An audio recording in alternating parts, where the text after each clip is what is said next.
반갑습니다. 간추린 성경의 유태인 목사입니다.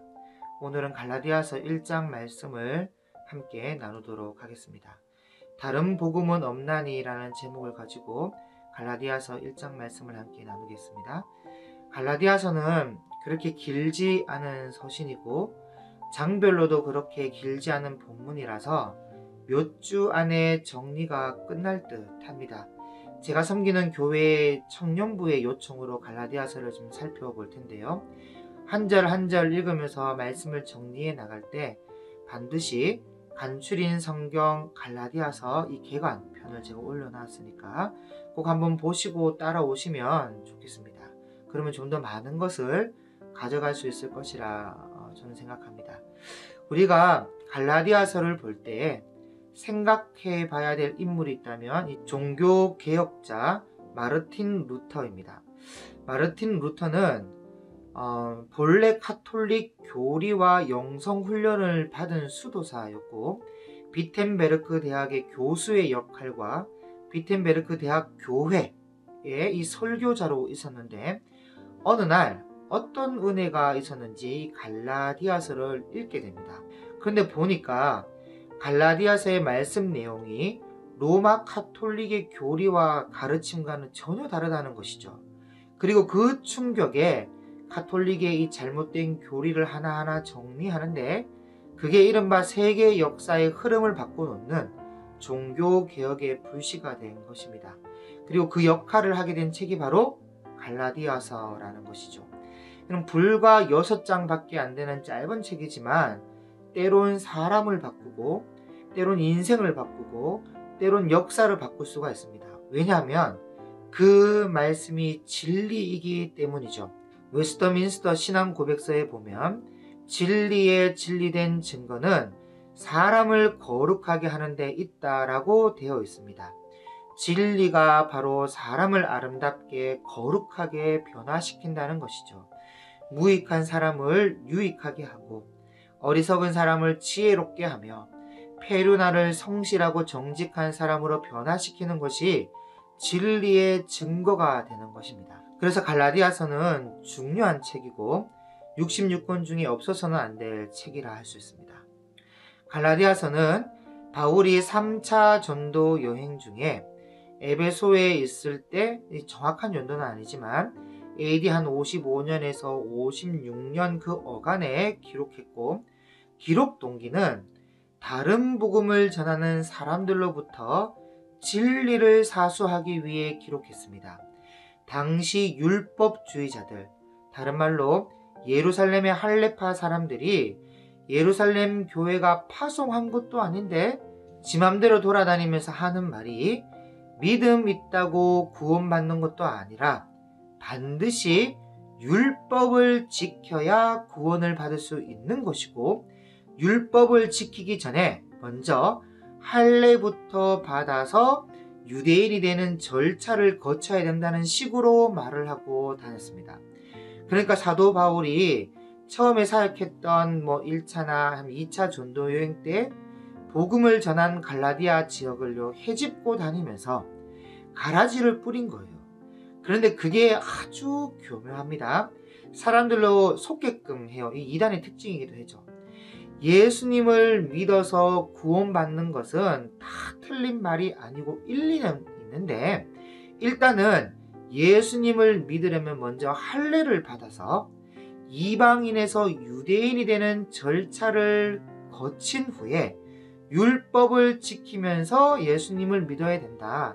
그런 다음 세례 받아야 구원을 받을 수 있다. 이런 식으로 말을 하는 겁니다. 이게 당시의 율법주의자들의 생각인데 듣는 사람들의 입장에선 큰 설득력이 있었습니다. 왜냐하면 정확한 진리, 정확하게 믿음에 대한 정의와 율법에 대한 정의가 내려져 있지 않는 성도들에게는 분별하기가 어렵기 때문에 굉장한 복음처럼 다가오는 거예요. 그런데 문제는 이것이 다른 복음이라는 것이죠. 그래서 바울의 가르침과 정면으로 충돌하게 되는데 바울이 너무 화가 나서 흥분한 그 마음을 그대로 가진 채 편지를 쓰고 있습니다. 그래서 1장 1절을 보시면 사람들에게서 난 것도 아니요 사람으로 말미암은 것도 아니요 오직 예수 그리스도와 그를 죽은 자 가운데서 살리신 하나님 아버지로 말미암아 사도된 바울은, 그러니까 처음부터 보통은 인사말도 건네고 문안 인사도 하고 이렇게 하는데, 내가 사도 바울이라고 불리는 이유는 너희 같은 사람들로부터 인정을 받아서 사도라 불리는 것이 아니라 예수님과 하나님으로부터 받은 사도직이다 하면서 뭐 베드로, 요한, 야고보 그런 분들에게 배운 것이 아니라는 것을 억한 이 감정을 표출하면서 기록하고 있는 거예요. 그래서 2절에 함께 있는 모든 형제와 더불어 갈라디아 여러 교회들에게, 여기 여러 교회들이라고 나오는데 갈라디아 교회가 한 개의 교회가 아닙니다. 갈라디아 지역 여러 개의 교회가 세워졌어요. 그래서 아마도 바울이 한 개 내지 많아봐야 2개의 교회를 세웠을 것이고, 그 교회들이 성장해서 성도들이 나가서 개척하고 또 개척한 것 같습니다. 그리고 이 기간이 약 한 10년 안에 다 세워진 거예요. 왜냐하면 바울이 1차, 2차, 3차 전도 여행 다 합쳐도요 10년이 채 안 되거든요. 그만큼 생명력 있게 교회가 성장하고 있었는데, 세상의 그 짧은 기간 안에 이 사이비 같은 율법주의자들이 와서는 가라지를 덧버리고 가니까 얼마나 이 화가 났겠습니까? 3절에 우리 하나님 아버지와 주 예수 그리스도로부터 은혜와 평강이 있기를 원하노라. 그리스도께서 하나님고 우리 아버지의 뜻을 따라 이 악한 세대에서 우리를 건지시려고 우리 죄를 대속하기 위하여 자기 몸을 주셨으니 영광이 그에게 세세토록 있을지어다. 아멘. 영광이 뭐 베드로에게나 요한에게나 야고보 장로에게 있는 것이 아니라 그리스도에게만 영광이 있어야 한다는 것이에요. 그러면서 본론으로 들어가기를 6절에 그리스도의 은혜로 너희를 부르신 이를 이같이 속히 떠나 다른 복음을 따르는 것을 내가 이상하게 여기노라. 이상하게 여긴다. 이것 때문에 편지를 지금 쓰고 있는 것인데요. 다른 복음은 없나니 내가 너에게 전한 복음 외에는 다른 복음이 있을 수가 없다.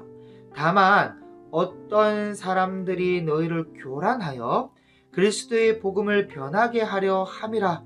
그러나 우리나 혹은 하늘로부터 온 천사라도 우리가 너에게 전한 복음 외에 다른 복음을 전하면 저주를 받을지어다. 그러니까 바울이 자기가 전한 복음에 대해서 확신을 가지고 있는데, 천사라 할지라도 자기가 전한 복음 외에 다른 복음을 전하면 저주를 받을지어다 할 정도로 복음에 대한, 말씀에 대한 확신에 차 있다는 것이에요. 그런데 오늘날의 많은 목회자들은 말씀과 복음을 제쳐두고 천사를 봤다 하면요 복음과 말씀 위에 천사가 있을 정도로 신비체험과 직통계시를 그렇게 좋아합니다. 그런데 바울은 천사라 할지라도 진리를 벗어나면요 천사고 뭐고 저주를 받을 것이라고 말씀하고 있어요.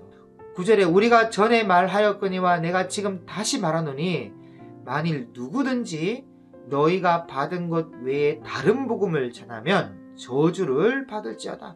다시 한 번 더 2번씩이나 저주를 받을지어다 하면서, 자 여러분 이 9절의 말뜻은요 바울이 처음 교회를 이 갈라디아 지역의 교회를 개척할 때 전했던 복음과 지금 이 갈라디아서 편지를 다시 보내면서 말하고 있는 이 복음을 너희가 읽고 듣고도 그 율법학자들이 가르친 다른 복음을 전하면 저주를 받을 것이라, 그런 말씀이에요. 10절에 이제 내가 사람들에게 좋게 하라, 하나님께 좋게 하라. 사람들에게 기쁨을 구하라. 내가 지금까지 사람들의 기쁨을 구하였다면 그리스도의 종이 아니니라. 그러니까 바울은요 어떤 사람들의 이 비나 맞추고 뭐 기분이나 좋게 하는 그런 스타일의 사역을 하지 않았다는 거예요. 형제들아 내가 너에게 알게 하노니 내가 전한 복음은 사람의 뜻을 따라 된 것이 아니니라. 1절에도 나오고 있는 말씀인데, 바울이 전한 복음은 사람의 뜻을 따라 된 복음이 아니라는 거예요. 그렇기에 12절에 이는 내가 사람에게서 받은 것도 아니요 베드로나 요한이나 야고보 장로에게 받은 것이 아니고 배운 것도 아니요 오직 예수 그리스도의 계시로 말미암은 것이라. 그러니까 나를 두고 베드로에게서 안 배웠나니 예루살렘 교회에서 정식으로 공부를 한 것이 없다느니 그런 소리 하지 말라는 겁니다. 나는 하나님께 직접 받았으니까. 13절 내가 이전에 유대교회에 있을 때 행한 일을 너희가 들었거니와 하나님의 교회를 심히 박해하여 멸하고 내가 내 동족 중 여러 영갑자보다 유대교를 지나치게 믿어 내 조상의 정통에 대하여 더욱 열심히 있었으나. 자, 여러분, 그러니까 바울은요 잘못된 유대교에 대해서 열심히 특심이었는데 자심처럼 유대인들, 다시 말해 할례파 율법주의자들이 자기처럼 지금 잘못된 것에 대해 열심을 가지고 있다는 겁니다. 그래서 바울이 로마서 10장 2절에 이런 말씀을 했어요. 내가 증언하노니 그들이 하나님께 열심히 있으나 올바른 지식을 따른 것이 아니니라. 열심을 내나 올바른 지식을 따른 것이 아니다.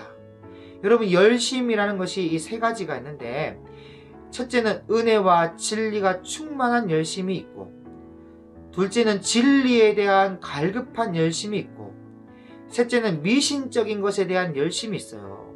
그런데 은혜와 진리가 충만한 열심은요 많지가 않아요. 별로. 대부분 갈급한 열심 아니면 미신적인 것에 대한 열심이 많습니다. 근데 문제는 갈급한 열심도 그렇지만 미신적인 것에 대한 열심은 이단과 신비주의로 가는 가장 빠른 지름길이에요. 그리고 이미 미신적인 것에 대한 열심은요 한국교회에 만연되어 있습니다. 그래서 우리는 반드시 열심을 낼 때 미신에 대한 열심이 아니라 은혜와 진리 탐구에 대한 열심을 내야 합니다. 15절 그러나 내 어머니의 태로부터 나를 택정하시고 그의 은혜로 나를 부르시니가 그의 아들을 이방에 전하기 위하여 그를 내 속에 나타내시기를 기뻐하셨을 때에 내가 곧 혈육과 의논하지 아니하고 또 나보다 먼저 사도된 자들을 만나려고 예루살렘으로 가지 아니하고 아라비아로 갔다가 다시 다메섹으로 돌아간다. 자, 여러분, 바울은 다메섹, 지금의 다마스커스로 가는 길에 예수님을 만나게 되고 그런 다음 다메섹에 있는 아나니아라는 사람을 만나게 되어서 그때 눈이 이 비늘 같은 것이 벗겨져서 다시 볼 수 있게 되는데 그 이후에 누구에게 가서 물어보고 배우고 하는 그런 절차를 가질 시간이 없었다는 이야기를 지금 하고 있는 겁니다. 바로 아라비아 지역으로 바로 가서는 거기서 2년 반에서 약 한 3년을 머물게 되고 그때 지금까지 이 가말리엘 문화에서 배웠던, 지금으로 말하면 서울대 아니면 미국 같은 하버드대 이런 데서 배웠던 모든 지식과 철학과 유대교의 이 신앙을요 다 배설물로 여기며 버리게 됩니다. 그리고 바울이 말한 대로 예수 그리스도의 계시로 사도가 되었다면 이 아라비아에 있을 때에 구약 성경을 다시 재점검하고 공부하면서 하나님의 계시를 받아서 재점검하고 재정리했을 것인데 텍스트가 구약 성경이에요. 그냥 무조건 직통 계시를 받은 그런 것이 아니고 가말리엘 문화에서 배운 것이 구약 성경을 거의 달달 외우듯이 배운단 말이죠. 근데 잘못된 지식으로 배웠던 것을 다 배설물로 여기고 버리고 구약 그 성경을 다시 재정리할 때에 하나님의 계시를 받아서 재정리를 했을 것이고 그런 다음 다시 다메섹으로 갔는데 그때 바나바를 만나게 되고 바나바가 예루살렘 교회에 바울을 소개하게 됩니다. 이 바나바가 바울을 예루살렘 교회에 소개할 때는 베드로와 요한 같은 이 사도들이 예루살렘에 없었어요. 그래서 만나보지도 못했고 겨우 만난 사람이 예수님의 이 동생 야고보 장로님 외에는 아무도 만나지 못했습니다. 그리고 그 이후에 약 한 11년이 지나서, 그러니까 처음 다메섹 도상에서 예수님을 만난 이후로부터 약 한 14년이 지난 후에 바울이 예루살렘을 방문하게 되는데, 그때 이 헬라인 디도를 데리고 가요.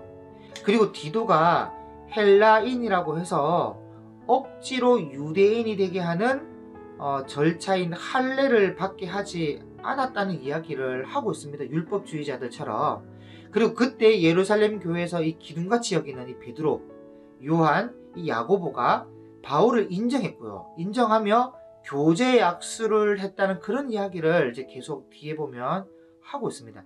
그러니까 율법주의자들, 할례파 사람들이 주장하듯이 바울이 따로 노는 것이 아니라는 거예요. 물론 계시를 받은 것은 따로 받았지만, 뭐 베드로, 요한, 야고보는 뭐 예수님이 사람으로 계실 때 진리를 접하고 가르침을 받아서 뭐 계시를 받았다지만, 나는 예수님이 하늘로 올라가 계실 때 계시를 받았다는 거예요. 이 바울의 입장은. 그리고 분명한 것은 우리가 믿음과 복음을 인정하는 교제 약속을 했다. 그러니 뭐가 문제가 되냐? 이런 이야기를 하고 있는 겁니다. 그런 다음에 언젠지는 모르겠지만 바울이 안디옥에 있을 때 베드로가 안디옥으로 방문을 합니다. 그때 이 베드로를 두 번째로 보는 날인데, 그때 베드로와 함께 이방인과 식사를 하게 돼요. 그런데 참 웃긴 것이 야고보 장로도 그렇지, 뭐하러 또 사람을 그 뒤에 또 따로 보냅니까? 베드로가 이방인과 또 식사하는지 한번 가봐라 해가지고 베드로를 감시한다고 또 사람을 또 파견해요. 그만큼 예루살렘 교회에 어떻게 보면 이 야고보 장로의 이 권위가 높았고, 뭔가 알 수 없는 이 사도와 이 장로의 정치적인 이 묘한 입장이 있었는데, 어쨌든 뭐 즐겁게 베드로가 이방인과 식사를 다 하고는 조금 있다 보니까 이 야고보의 이 끈앞풀이 온 겁니다. 오니까 베드로가요 싹 입 닦아버리고 식사 안 한 것처럼 입을 쓱 닦고 있는 거예요. 그러니까 바울이 그 모습을 딱 보더니 얼마나 화를 내는지 면박을 주면서 베드로를 크게 혼냅니다. 그러니까 바울이 이런 과거까지 갈라디아서에게 말해가면서, 사실 이런 과거를 말을 한다는 것이 동력자 이 베드로에게는 좋은 건 없거든요. 근데 이런 과거를 다 말하는 것은 베드로면 다 한 줄 아느냐. 다시는 베드로가 어떻고 요한과 야고보가 어떻고 예루살렘 교회에서 배웠니 안 배웠니, 또 바울이 사도가 맞니 안 맞니, 그딴 소리 하지 말라는 거예요. 저 뭐 크다고 위대하다고 유명하다고 하는 그 사람이 내게 보태준 건 아무것도 없다 그러면서, 이러면 사실 12제자 중에 실력으로 하면요 누가 바울만한 사람이 있겠습니까? 범사에 단지 예수님이 12제자에 들어가 있지 않았다는 것일 뿐인데, 그걸 가지고 바울이 이런 수모를 당하는 것은 옳지 않습니다. 18절, 그 후 3년 만에 내가 게바를 방문하려고 예루살렘에 올라가서 그와 함께 15일을 머무는 동안, 처음부터 목적이 베드로를 만나려고 간 거죠. 그리고 15일을 그와 함께 예루살렘에서 15일 동안 머물렀는데, 주의 형제 야고보 외에, 예수님의 동생 야고보 장로님 외에 다른 사도들을 보지 못하였노라. 자, 그러니까 베드로를 만나서 그와 함께 15일을 머물면서 야고보 장로님을 봤다는 말인지, 아니면 야고보 장로 그와 함께 15일을 머무는 동안 베드로를 포함해서 다른 사도들을 보지 못했다는 말인지는 조금 애매합니다. 근데 아무래도 베드로를 만나서 15일을 같이 머물렀을 가능성이 높고, 그때 야고보 장로만 봤지 다른 사도들은 보지 못했다는 것으로 이해하는 것이 좋을 듯하죠. 그러면 이제 사도 바울의 일생에 있어서 베드로는 3번 만나게 된 거예요. 3번. 20절, 보라 내가 너에게 쓰는 것은 하나님 앞에서 거짓말이 아니로다.